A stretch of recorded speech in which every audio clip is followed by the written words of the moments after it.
So a lot of you guys have been bringing up the point that Dragon Ball Budokai Tenkaichi 4 theoretically has the potential to be the greatest Dragon Ball game of all time. And of course, every game before it comes out has the theoretical potential to become the GOAT. The first thing that we have to talk about is Wi-Fi, because if you guys ever played Budokai Tenkaichi 3 on the Wii Wi-Fi, you would probably remember it's one of the most horrific experiences ever. And then when you combine the fact that with modern times you have updated DLC, and we could also combine this with the fact that this Dragon Ball roster, assuming they try to put in all possible characters, will be the greatest or biggest Dragon Ball roster of all time when you consider that you will have Ball, Z, GT, and Super, assuming that they go for that whole roster, which means its development time is going to be insane. And when you also factor in that compared to other recent 3D games like Dragon Ball Xenoverse 2, we have to remember that Budokai Tenkaichi 4 can simply just learn from a lot of Xenoverse's mistakes. And one problem that I've noticed about playing Xenoverse specifically is that if you do not pick a character that has a lot of stamina,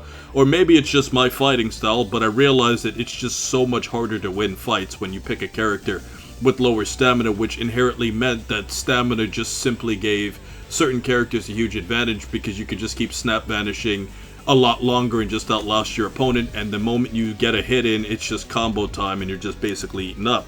And last but not least, guys, to put the icing on the cake, the ultimate thing that would make this game awesome is simply if they add some of the more modern manga characters to the game. Because we haven't had any games with Moro or Granola or Black Frieza and all of that, and obviously we don't have a full sample size of how Black Frieza would fight, but I feel like if this is the first Dragon Ball game to at least read the manga and attempt to make characters out of it, it would be awesome. If or when the Super anime ever returns back, we need some of those manga characters in the game because they'd be very unique.